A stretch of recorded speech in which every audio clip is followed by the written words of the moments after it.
Support comes from the Missouri Forest Products Association. Missouri produces wood pallets, railroad ties, white oak barrels, hardwood floors, and more. Details on the variety of products made in the state are at choosewood.com. From St. Louis Public Radio. This is St. Louis on the Air.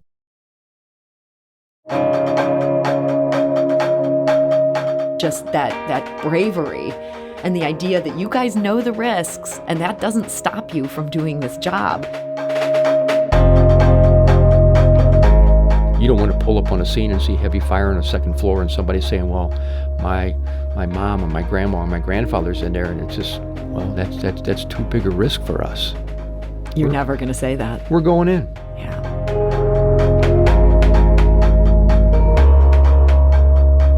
I was at Wydown Middle School. A teacher from across the hall darted into my classroom. And I was there with 35 other priests, brothers, and sisters. I read something on the computer and I started to cry. And like I said, I was sitting upstairs in my office. I had the news on. I was watching the news. And I was training airline crew members at TWA.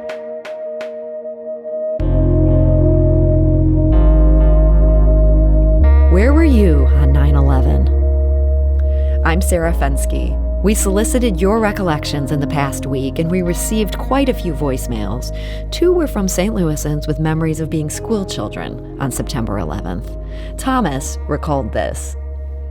I was at Wydown Middle School, first period.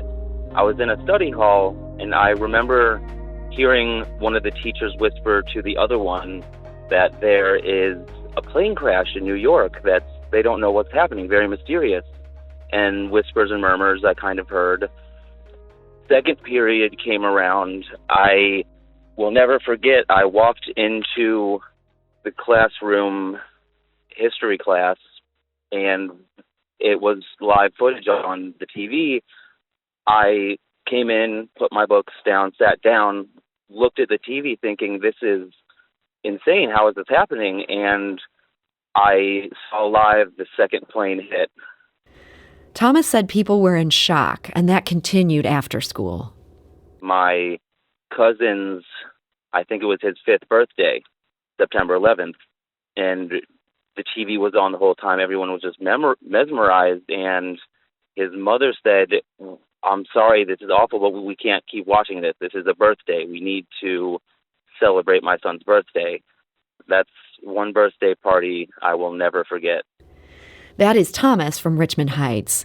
Sag, who lives in Hazelwood, was also in school. She was in first grade.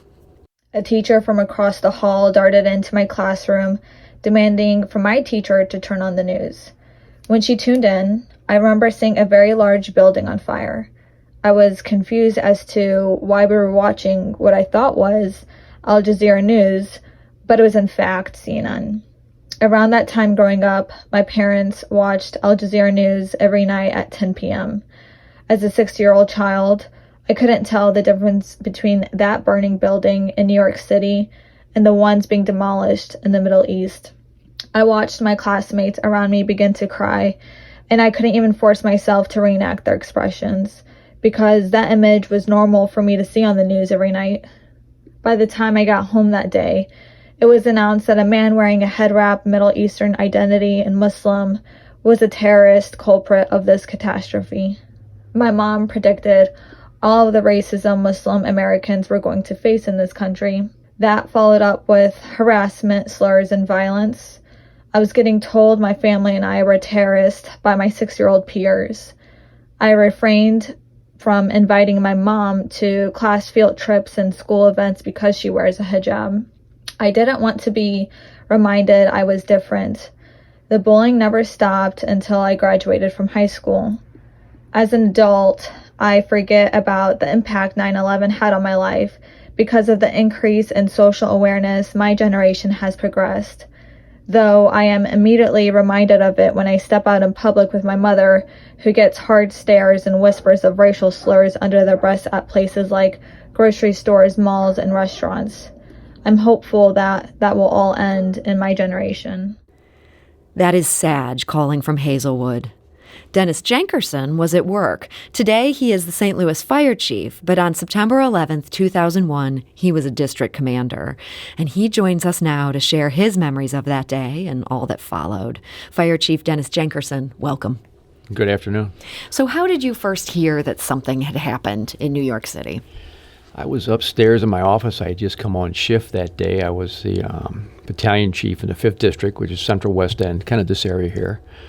I was preparing my manpower for the day. It was 7:30 in the morning. I normally get there about 5:45, so a couple of cups of coffee, talk to the guys, make sure everybody's in, and then start going over the manpower and any of the daily training and inspections, whatever we had going on for that day. And like I said, I was sitting upstairs in my office. I had the news on. I was watching the news, and I believe it was a Today Show, in fact, and they cut in, said that, hey, they just had some type of incident in New York City. They went live and showed, I guess, like a picture of the building that was smoking at the time. And then they went back and they did have footage of the plane. And it was, my initial thought immediately was, that's not an accident. That was just, from, I guess, my training, what I had looked at, something wasn't right. So we kind of looked at that, kept watching, and, then all the other reports started coming in.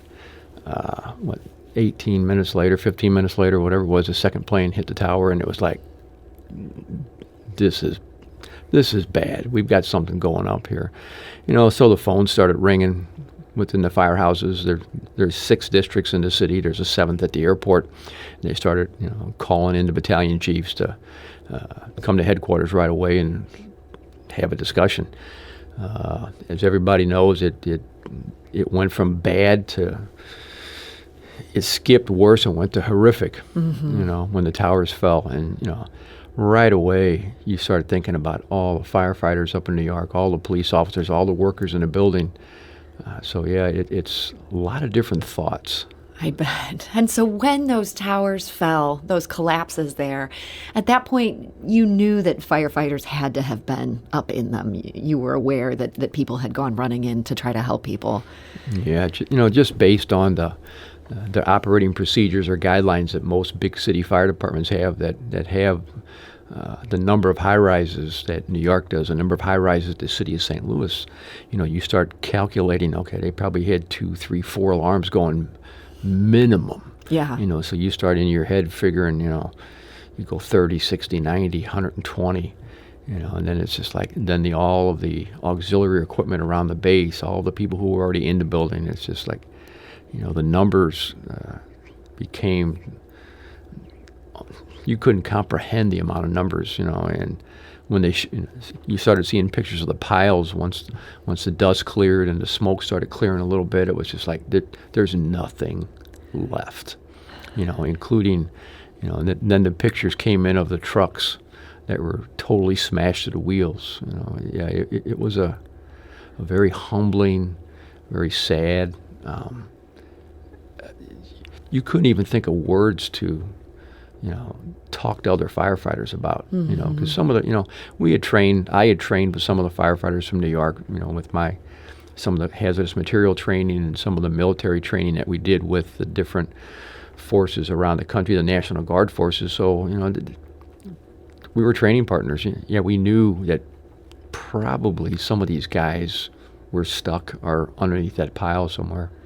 And we now know that 343 members of New York City's fire department lost their lives on 9/11. It's such a staggering number. Even today, it's hard to think of that enormous loss of life. I mean, thinking of your department and, what that would have meant to a department like St. Louis, it feels impossible to even move forward.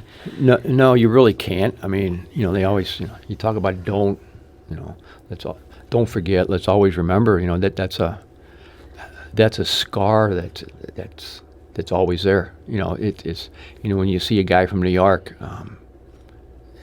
you don't have to say anything. The scar is still there. I was at home last night. Just had gotten home from work, and there's kind of floating through the TV channels, and everything you saw was something on 9/11. It was somebody recalling this, somebody this. where they were, which I completely understand with the 20th anniversary. But for whatever reason, I skipped across and kind of went over to one of the sports channels, and I got stuck because they were playing the New York City firefighters against the New York City cops in a hockey game last night, their memorial game, their friendship game. And yes, it was called their Memorial Friendship Remembrance game, but they still played very hard. I'll leave it at that. But it was something. Yes, I could have gone back to the other channels, but no, I stayed watching those guys. But because that's a scar that's always, it's a deeper scar with them because they were up there. It's still a scar for all firefighters and all first responders, but it's something you always have to remember and not forget, but continue to move forward. I think the one thing that has given some of us outside this situation some consolation is knowing that firefighters willingly rushed in, just that bravery and the idea that you guys know the risks and that doesn't stop you from doing this job. That is the one thing about 9/11 that it makes me feel so proud of people like you and the guys in your department. And I think about that now every time something happens to a firefighter in St. Louis. You take a calculated risk anytime you go into a building, and there's always people who question the risk that you're taking. It's like, this is an abandoned building. Why are you sending, guys in there? And it's like, well, it's a calculated risk, but are you absolutely positive who's in that building? Are you absolutely positive that nobody's in that building? And we're not. So we take that risk. We look at the building. We look at what type of condition it is. Do we have our resources ready? And if that's what we do, and to look at that building, that collapsed 20 years ago. If it happened again today, you'd probably see firefighters setting up their trucks, making the fire hydrants, stretching the lines, and going into the building. That's what we get paid to do. We get paid to take a risk. It's, you don't want to pull up on a scene and see heavy fire on the second floor and somebody saying, well, my mom and my grandma and my grandfather's in there, and it's just, well, that's too big a risk for us. You're never going to say that. We're going in. Yeah. We're talking today to St. Louis Fire Chief Dennis Jenkerson, and our phone lines are open. We're at 314-382-8255. Again, that's 382-TALK. We want to hear your memories of that day 20 years ago. I'm going to go to the phone lines in just a moment, but first, I want to play memories from Alan Nash. He lives in St. Peter's now. He was living in Houston on September 11th.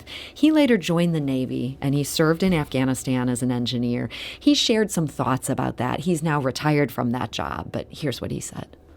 Before 9/11, I would say that our American perspective on the world was we were complacent with peacetime, and so we'd become ripe to be attacked. And it happened, and tragedy ensued. But then we acted quickly, and we were unified. In defense of our country, freedom's not free. And you can debate on how you defend your freedom, and that's the political part. But freedom's not free. And we can be a good steward of the world. We can be a good steward of our leadership role in it. But when people want to be bad actors, you have to show that it's not acceptable. And I think we did that. And that is retired Navy Lieutenant Alan Nash with his thoughts on 9/11. I'm going to go to the phone lines. Jerry is calling from St. Louis. Jerry, hi. You're on St. Louis on the air. Good afternoon. I'm a priest in St. Louis. I've been a priest for 55 years in many social justice endeavors. But 20 years ago, I was on a sabbatical in a kind of remote area of New Mexico. And I was there with 35 other priests, brothers, and sisters from around the world. And, of course, 9/11 happened, and the truth is, 20 years ago, we didn't even have great communications. Television in this remote place. But we hadn't gone there to watch television. But, of course, that morning at breakfast time when we did watch some television. But what I'd like to share with you, and what was really shocking for me, was that these people were, about 19 of them were from different countries in the world. And they were very prayerful and very sympathetic and shocked. But more than one of them said, well, we hate to tell you this, but welcome to the terrorism that the rest of the world lives with all the time. And the tragedy is, especially people from El Salvador and Central America said, and especially is, we think that a certain amount of the tragedy and horror we live with is perpetrated by and financed and trained by the United States government. And I had been to El Salvador. In fact, I'd been arrested in El Salvador just trying to find out about what was going on there. And Jerry, thank you for sharing this reminiscence. It sounds like this was something where you were coming in with some knowledge of politics that made this not a shock for you, but that for many people, this was such a shock. This actually reminds me of a voicemail that we got earlier this week from Cheryl. She also had a perspective from the international level on this, although that's not where it begins. Cheryl called from Swansea, and she told us about how she was teaching school that day. And the first time I walked into our teacher's lounge is the first time I saw the plane go into the Twin Tower. Nothing in my life can compare with how I felt when I saw that. It was unbelievable. It took my breath away. This was the United States of America. And this is Cheryl from Swansea. She added this memory from later that same day. I read something on the computer and I started to cry. And all of my students said, Mrs. Logan, why are you crying? And what had happened is there was a message, and a German ship in the middle of the ocean pulled up next to an American ship and said how sorry they were for what happened in New York City at the Twin Towers. And my student said, Mrs. Logan, why would that cry? What does that mean?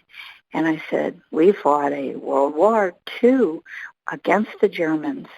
And now in the middle of the ocean, they have compassion and sadness for what happened to us in our country. And that again is Cheryl with her memories of 9/11. I'm going to go back to the phone lines. Jerry is calling from O'Fallon. Jerry, hi, you're on St. Louis on the Air. Good afternoon. Yes, I was training airline crew members at TWA, and was in class actually when someone said there was an airplane hit a building in New York, and then of course from then as the news came to trickle in, we realized what was happening. And of course it was an extremely high emotional impact because I was, training people that, staff aircraft, and 4 aircraft were lost that day, and with a crew and passengers on board. And then of course we watched as the day went on, as the air traffic system slowly dwindled down to nothing. And all the commercial flights, and our building, which is still there, was adjacent to the airport, and now kind of inside of it. And it was really eerie for the next few days afterwards because we heard aircraft take off and land every 15 seconds, and it was extremely quiet. And Jerry, of course, I'll probably never forget that. Thank you. Yeah, that's wow. You were right there. That's an amazing story. Jerry, thank you for sharing that. Chief Jenkerson, and hearing Jerry's reminiscences, it reminds me that we didn't know if there would be more targets. Was this something that the fire department was ready for, that something could hit St. Louis, or that there could be more planes up in the air headed this way? I can't say that we were not ready for it. We probably weren't as ready as we should have been. We got called into several meetings over the next couple of days in regards to which facilities were going to be locked down, which facilities were going to be protected. The main infrastructures of the city, the electric, gas, our water supply, some of the port areas that bring in our food, the transportation. We looked at what areas that we considered to be threats. What were our liabilities? What were the soft targets? What were the easy targets? All that came into play. And over the past 20 years, all of that has been drilled down into, and we're on a playing field now where there's an index, if you will, of everything in this entire region that we consider, targets, if you will, that we protect and we watch. The role of the fire department is totally switched. I actually have an Office of Homeland Security within my department now. We have members of our department who are assigned just to watch cybersecurity, homeland security threats, look at, targets that people might look at. So the entire role since 20 years ago has changed within the fire department. There's a lot more preparedness for these type of attacks. It's one of your callers talked about freedom, and unfortunately, yes, we still have great freedoms in the country, and a lot of countries don't like the fact that we do have freedoms. And we've had to forego, just going to the airport has totally changed, as everybody well knows. But that's a price we have to pay for freedom to live in the country where we live in right now and have the opportunities to do what we want to do. And some people don't like that. And it's interesting. I mean, before 9/11, we were all kind of blissfully naive, as our friend the priest referenced. We never thought it could happen here. And now it seems like because of all the work that has gone into changing things, it would be a lot harder for this to happen here. With all the eyes on different things, how we watch, how we prepare, what we study, yes, I think it would be a lot harder. I'm not saying it couldn't happen, but, it's the preparedness level has really gone up. It's impressive how much work has taken place in 20 years. Mm-hmm. Well, I guess it's good that some good has come out of this. And I will mention, just in our final moments here, we've heard from some people today also through our St. Louis on the Air social media who mentioned that what happened there caused them to reassess life and to make some choices that they feel good about today. And so, no matter how terrible things are, and this event was absolutely terrible, there's always some good that can come out of it. And it's good to know that's been the case for some people that we've talked to. So, Fire Chief Dennis Jenkerson, I want to thank you so much for joining us today.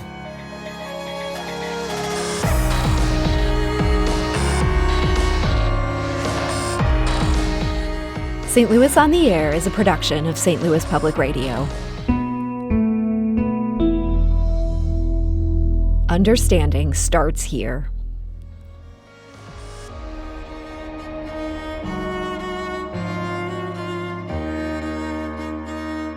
Do you find yourself regularly listening to episodes of St. Louis on the Air?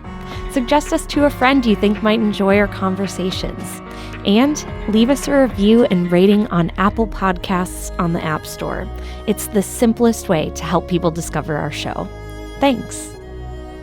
St. Louis Public Radio is a member-supported service of the University of Missouri, St. Louis.